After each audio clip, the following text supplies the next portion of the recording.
सर्वप्रथम सर्वांना श्री स्वामी समर्थ, सद्गुरू स्वामी समर्थ. तुम्हा सर्वांचे आपल्या स्वामी आई या स्वामीमय चॅनलमध्ये मनापासून स्वागत आहे.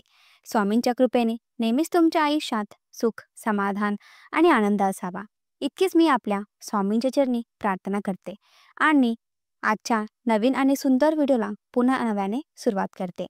श्री स्वामी समर्थ. नमस्कार मित्रांनो, श्रावणमध्ये चुकूनही या 8 गोष्टी खाऊ नका, अन्यथा मोठे नुकसान होईल. मित्रांनो, श्रावणचा पवित्र महिना सुरू होत आहे. भक्ती, शिवपूजा आणि उपवासाचा हा काळ केवळ आध्यात्मिक दृष्टिकोनातूनच नाही तर आरोग्याच्या दृष्टिकोनातूनही खूप खास आहे. पण तुम्हाला माहिती आहे का की या काळात काही गोष्टी खाल्ल्याने तुमचे आरोग्य बिघडू शकते, शिवाय तुमच्या पूजा आणि उपवासाचा परिणामही कमी होऊ शकतो. मित्रांनो, आजच्या व्हिडिओमध्ये आम्ही तुम्हाला श्रावणमध्ये चुकूनही न खाऊ शकणाऱ्या 8 गोष्टीबद्दल सांगणार आहोत, ज्यापासून दूर राहणे तुमच्या आरोग्यासाठी आणि आध्यात्मिक ऊर्जेसाठी खूप महत्त्वाचे आहे. मित्रांनो, हा व्हिडिओ खूप महत्त्वाचा असणार आहे, म्हणून हा व्हिडिओ वगळता शेवटपर्यंत पहा. चला तर मग जास्त वेळ वाया न घालवता व्हिडिओ सुरू करूया. पहिला क्रमांक म्हणजे मांसाहार, अन्न आणि अंडी. मित्रांनो, श्रावण महिना हा सात्विक काळ मानला जातो, म्हणजे शुद्धता आणि सत्वतेचा महिना. मांस, मासे, कोंबडी, अंडी यासारख्या तामसिक अन्न शरीरातून जडपणा आणतेच, पण मनालाही अस्वस्थ आणि अस्थिर करते. धार्मिक कारण भगवान शिवांचे सात्विक गोष्टी आवडतात, म्हणूनच श्रावणमध्ये मांसाहार अन्न खाणे निश्चित मानले जाते. वैज्ञानिक कारण पावसाळ्यात मांस लवकर खराब होऊ शकते आणि त्यामुळे अन्नातून विषबाधा होण्याचा धोका वाढतो. म्हणून जर तुम्हाला शरीर, मन आणि आत्मा निरोगी ठेवायचं असेल तर श्रावणमध्ये मांसाहार अन्नापासून दूर राहा. दुसरा क्रमांक म्हणजे लसूण आणि कांदा. मित्रांनो, आयुर्वेदात लसूण आणि कांदा राजसिकी आणि तामसिक अन्नाच्या श्रेणी ठेवल्या आहेत. यामध्ये अशी ऊर्जा असते जी इंद्रियांना उत्तेजित करते, ज्यामुळे धान्य आणि आध्यात्मिक साधना अडथळा निर्माण होते. धार्मिक कारणे अनेक लोक श्रावणमध्ये उपवास करतात आणि शिवभक्ती मग्न राहतात. अशा परिस्थितीमध्ये लसूण आणि कांदा यासारख्या गोष्टी खाल्ल्याने मानसिक एकाग्रता बिघडू शकते. आरोग्य कारणे पावसात लसूण आणि कांद्यामध्ये बुरशी किंवा ओलावा असल्याने संसर्ग होण्याचा धोका असतो, म्हणून हे सोडून द्या आणि सात्विक अन्नांचे सेवन करा. तिसरे क्रमांक दही आहे. मित्रांनो, श्रावण ऋतूमध्ये वातावरणात ओलावा आणि थंडी दोन्ही असते. अशा परिस्थितीत दह्याचे सेवन केल्याने शरीरात श्लेष्मा आणि कफ वाढू शकतो. आयुर्वेदानुसार दही हे कफ उत्तेजक आहे आणि पावसाळ्यात ते पोटासाठी जड असते. धार्मिक कारणे श्रावण महिन्यात दही खाणे टाळण्याचा सल्ला दिला जातो. याची धार्मिक आणि वैज्ञानिक दोन्ही कारणे आहेत. धार्मिक मान्यतेनुसार श्रावणमध्ये भगवान शिवाला दही अर्पण केले जाते, म्हणून या महिन्यात दही खाणे निश्चित मानले जाते.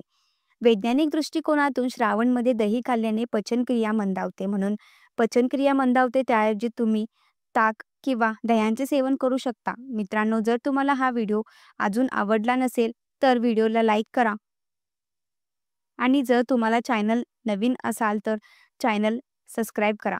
भेंडी, वांगी, फुलगोबी यासारख्या चवत्या भाज्या. मित्रांनो, श्रावणमध्ये कीटकांचा प्रादुर्भाव वाढतो.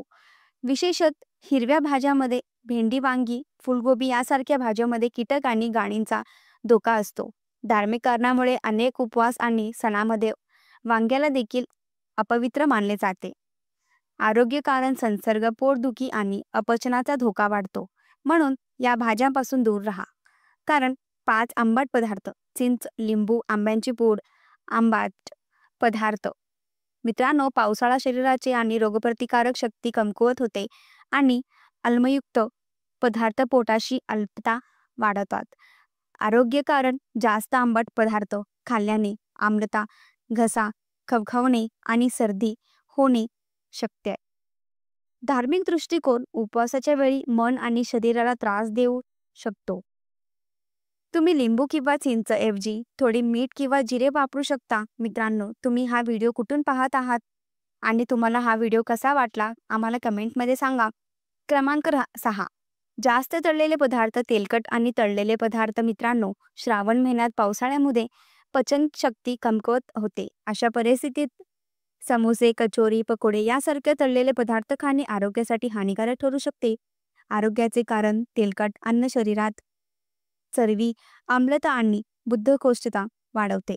धार्मिक कारण उपवास आणि पूजा करताना सात्विकतेचे पालन करणे महत्त्वाचे आहे.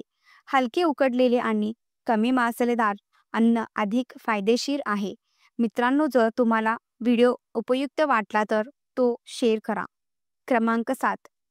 शिळे आणि रिफ्रिजरेट केलेले अन्न. उरलेले अनेक गोल्ड स्टेरीज अन्न मित्रांनो, श्रावण महिन्यात अन्न विषबाधा आणि विषाणूजन्य आजारकांचा धोका सर्वात असतो. रिफ्रिजरेट केलेल्या अन्नातील अन्न बहुतेकदा बराच काळ टिकते आणि त्यात बॅक्टेरिया वाढू लागतात. धार्मिक कारण शिवभक्तीमध्ये शिळे अन्न अशुद्ध मानले जाते आणि पवित्रता ही सर्वात महत्त्वाची आहे. या ऋतूमध्ये दररोज ताजे आणि गरम अन्न खाणे हा सर्वोत्तम उपाय आहे. क्रमांक 8. जास्त मीठ आणि मसालेदार पदार्थ. मीठ आणि मसाले मित्रांनो, श्रावण दरम्यान जास्त मीठ आणि मसालेदार शरीरात जळजळ, पोटदुखी, त्वचेत पुरळ आणि रक्तदाबाच्या समस्या निर्माण करू शकतात. धार्मिक कारणे मसालेदार अन्न धान्य आणि साधना विस्कळीत करते. आरोग्य करणे जे निर्जलीकरण आणि आतड्यामध्ये जळजळ निर्माण करतात. म्हणून मध्यम, हलके आणि कमी मीठ असलेले अन्न निवडा.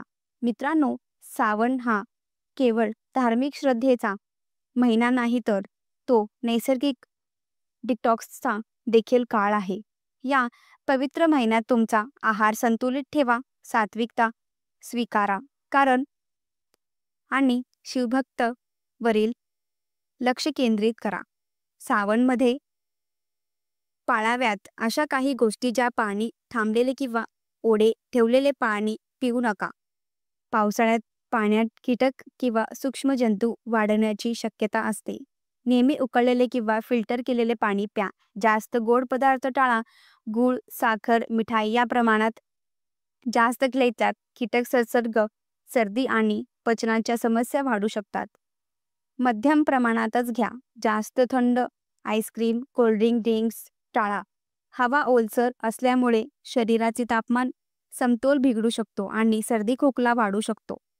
सिंथेटिक किंवा फारच घट्ट कपडे न घाला. ओलसर हवेमुळे त्वचेला घाम, बुरशी, फंगल संसर्ग होऊ शकते.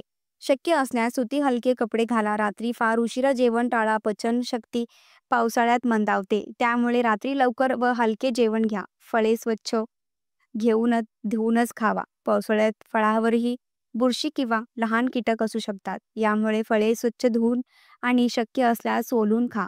जास्त कैरीचे लोणचे, चटण्या या देखील प्रमाणातच घ्या. अति प्रमाणात घेतल्यास अल्पता वाढू शकते. धूप, हवन, सुसावीस दिवे लावा. पावसाळ्यात वातावरणामध्ये बॅक्टेरिया, विषाणू जास्त प्रमाणात आढळतात. धार्मिकदृष्ट्या हे वातावरण शुद्ध करण्यासाठी उपयुक्त मानले जाते आणि वैज्ञानिकदृष्ट्या खूप हवनातून काही जंतुनाशक घटक निघतात. श्रावणचे आणखीन फायदे. हा महिना शरीराचा नैसर्गिक डिटॉक्स मानला जातो. उपवास, सात्विक आहार व साधना यामुळे शरीर, मन आणि आत्मा ताजेतवाने होतात. पचनतंत्र सुधारते आणि रोगप्रतिकारक शक्ती वाढते. यामुळे मानसिक स्थिरता, एकाग्रता आणि आनंद वाढतो. खूप छान. चला तर मग आपण श्रावणमध्ये आरोग्य, श्रद्धा आणि साधनेमध्ये उपयुक्त अशा अजूनही काही महत्त्वाच्या गोष्टी जाणून घेऊया. श्रावणमध्ये पाळाव्यात अशा आणखीन काही खास गोष्टी. नंबर 1. नियमित स्नान आणि स्वच्छता. पावसाळ्यात वातावरणात ओलावा व धूळ मातीमुळे स्वच्छते समस्या पुरुषी होऊ शकते. रोज स्नान करा. केस व त्वचा कोरडी ठेवण्यासाठी स्वच्छ कपडे वापरा. शक्य असल्यास स्नानानंतर थोडे लवंग, कडुलिंबाचे पानाने पाणी वापरा. नंबर 2. पायांना व विशेषतः नखांना स्वच्छ ठेवा. पावसाळ्यात चिखल्यामुळे पाय व नखामध्ये बॅक्टेरिया असतात. घरात येताना पाय स्वच्छ धुवा. नखे लहान ठेवावेत. नंबर 3. शुद्ध घीचा वापर करा. शुद्ध तूप गाईचा तर हळूहळू पसरत आणि पचन अग्नी वाढवत. त्यामुळे कमी प्रमाणात तुपाचा वापर आहारात करा. हे मंद आहे, हे मेंदू आहे आणि त्वचेसाठीही चांगलं आहे. नंबर 4, रात्री उशिरा झोपणे टाळा. लवकर झोपल्याने आणि लवकर उठल्याने शरीराचे जैविक घड्याळ संतुलित राहतात. यामुळे साधना, धान्य, मंत्र, जप यांसाठी शांत मनस्थिती मिळते. नंबर 5, नित्य ओंकार व महामृत्युंजय जप करा. श्रावणमध्ये विशेषतः ओंकार जप, महामृत्युंजय जप मंत्र किंवा शिवस्तोत्र म्हणते अत्यंत फायदेशीर असते. यामुळे मानसिक शांतता मिळते आणि नकारात्मक विचार दूर होतात. नंबर 6, श्रावणमध्ये उपवास करताना उपवास केवळ उपवासी राहण्यासाठी नसून शरीर व मन सुद्धा करण्यासाठी असते. फळे, दूध, साबुदाणा, ताजे शाकाहारी पदार्थ यांचा समावेश करा. पाणी भरपूर प्या, पण थंड पाणी टाळा. नंबर 7, जड, खूप गोड, फार मसालेदार मिठाई कमी खा. मोदक, लाडू, जिलेबी यासारख्या गोष्टी ऋतूत पचनावर भार टाकतात. हलक्या प्रमाणातच खा. नंबर 8, श्रीफळ, नारळ अर्पण व सेवन. नारळ श्रावणमध्ये नारळाचे पाणी पिणे उत्तम असते. श्रीफळ शिवाला अर्पण करून नंतर प्रसाद म्हणून घेतल्यास ते पवित्र आणि पचनास मदत करते. श्रावणमध्ये हे करू नका. फार उशिरा झोपणे, गरम पाण्याने वारंवार डोके धुणे, ओल्या केसाने राहणे, खूप वेळ मोबाईल टीव्ही बघणे, मन चंचलित होतं. फार भांडणे, रागवणे हा काळ मानसिक स्वच्छतेला मनाला झोपतो. थोडक्यात श्रावण म्हणजे शरीर, मन आणि आत्मा यांचा नैसर्गिक शुद्धीकरणाचा काळ. सात्विक अन्न, सकारात्मक विचार, ध्यान, भजन आणि संतुलित दिनचर्या यामुळे सावनाचा खरा लाभ मिळतो. श्रावण महिन्याचे आध्यात्मिक विशेष महत्त्व. श्रावण महिना भगवान शंकरांचा सर्वात प्रिय महिना मानला जातो. या महिन्यात शिवलिंगावर जलाभिषेक, बेलपत्र अर्पण, दूध व मध, दही अर्पण केल्याने पापांचे शालन होते व पुण्य संचय होते. श्रावणमध्ये केलेले मंत्र जप, व्रत, उपवास, दान हे 1000 पट अधिक फलदायी मानले जाते. श्रावणमध्ये काही खास धार्मिक उपाय. सोमवारी उपवास ठेवा. श्रावण महिन्यात प्रत्येक सोमवारी शिवपूजेसाठी श्रेष्ठ मानला जातो. या दिवशी उपवास ठेवून शिव मंदिरात जल, दूध, बेलपत्र अर्पण करा. ओम नमः शिवाय या पंचाक्षरी मंत्रांचा जप करा. दिवसातून किमान 108 वेळा तरी या मंत्रांचा जप करा. यामुळे मन शांत होते, चित्त होते शुद्ध होते. रुद्राष्टक, शिवतांडव स्तोत्र, महामृत्युंजय मंत्र म्हणणे या तुमच्यावर सदैव भोलेनाथांची कृपा राहिली. श्रावणमध्ये नैसर्गिक पद्धतीने आरोग्य राखण्यासाठी आहारात हळद, जिरे, ओवा याचा समावेश करा. हे पचन सुधारतात आणि पावसाळ्यातील संसर्गात पासून वाचवतात.